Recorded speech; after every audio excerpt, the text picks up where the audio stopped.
Hello mga kapanay! Ayan, kauuwi ko lang pala. At nakapang tutubi pa ako. Natanggalin na natin. Bulaga. Ayan.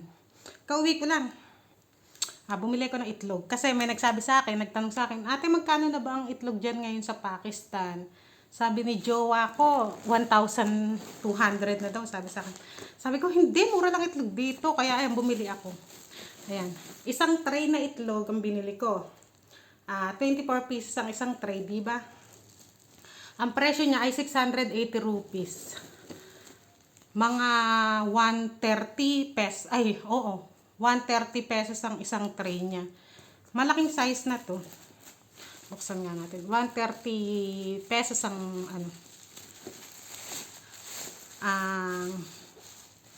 ang isang tray niya. Malaki na rin siya. Malaki.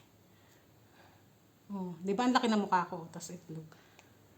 130 pesos siya. Buti ka hindi nabasag, ibinag ko lang to. Tapos, bumili na rin ako ng pampaganda ulit. Kahit hindi ala namang ganda, ay bumibili pa rin ng pampaganda.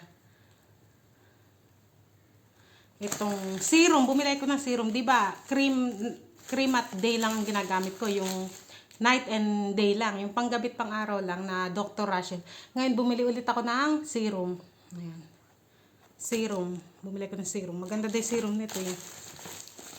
Tapos ito yung cream na pang day saka pang night. Ayan. Pang night na Dr. Rachel. Tapos bumili rin ako ng tubo. Nakakita ako ng tubo. Tubo kayo dyan. O, tubo. Uminom na ako ng tubo na juice. Alam nyo, nakaka-insomnia ba ang tubong juice? Di ba naikwento ko sa inyo na puro tagyawat ako kasi hindi ako nakakatulog? Simula nung alos araw-araw ko uminom ng tubo, parang hindi ako makatulog. Nakaka-insomnia ba yun? Kaya bumili ko ng hilaw na tubo. Ano to? Sa pesos to. 20 pesos to. 100 rupees to eh. Ayan, bumili ko na 1 kilo. Tapos, bumili rin ako ng bawang at sibuyas. Ayan. Ayan, bawang at sibuyas, 200 rupees to. Sa pesos to, 40 pesos. Kalahating kilo lang to. Kasi hindi ako bumibili ng 1 kilo kasi napapanat lang pag nagtatagal, diba? Ayan, yung bawang at sibuyas ay, ano to, half kg. 200 rupees, 40 pesos sa Pinas. Yung kalahati niya, 20 pesos na sibuyas. Yung kalahating kilong bawang ay 20 pesos din. Tapos bumili ulit ako ng grapes. Kasi mahilig sa grapes si Mariam. Saka ako, mahilig akong namamapak ng grapes. Sinasawsaw ko sa asin. Ayan, 20 pesos din to. 20 pesos din to. Ayan, grapes. Green ang madalas na grapes dito. Madalang yung red. Ayan, oh. Ano siya? 20 pesos. Ano pa ba ang binili ko? Ice cream ng mga bata. Ayan, yan lang ang binili ko. Sa isang side lang ako, sa susunod, sa kabila naman ako. Doon, bibili ko sa grocery naman. Ito kasi, sa kabila ito, binibilang ko ng Dr. Rachel. Doon lang ako nakakabili sa side na yun. Sobrang crowded doon, pero doon lang ako nakakabili ng Dr. Rachel. Tagal ko hinanap to, doon lang ako nakabili sa building na yun. Ay, sobrang init, sobrang daing tao, sobrang siksi. Naku, talagang, ikaw ang iiwas talaga sa tao dito. Hindi sila ang iiwas sa'yo. Napakadalang ng naglalakad sa gilid, laging nasa gitna, kung maglakad sila. O sige mga kapanay, at sindihan ko na electric fan, sobrang init.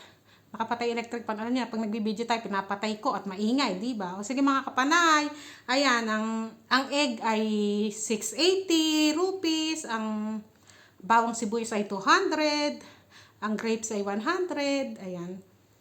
Tapos itong tubo ay 100 din. Pag bumibili ko ng grapes, ng tubo, nagbibigay lang ako 100, ganyan. Hindi ko tinatanong kung magkano kilo. Basta nagbibigay ako 100, o yun na. Kung ilan yung halaga nun, yun ang ibibigay sa akin. Hindi na ako nagtatanong magkano kilo. Ito lang inano ko. Kalahati, sabi ko, half kg. Sabi ko, half kg. Basta yan, 200. 2 sabi. Ay, doso, sabi. 200 yun. EXO, 100. Ayan. EXO, 100. Doso, 200. Ayan. Ek 1, diba? Do 2. Ayan. Kaya, pagka ganun, mga ganun, yung mga soso, ay,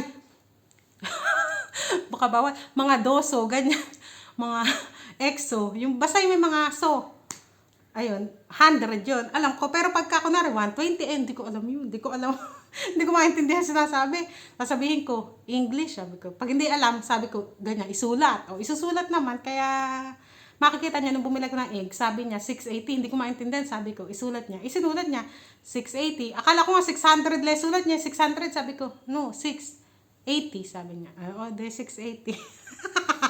Hindi ko maintindihan sulat eh, parang 0 yung 8. O sige mga kapatid, nahaba na may kwento ko, babush!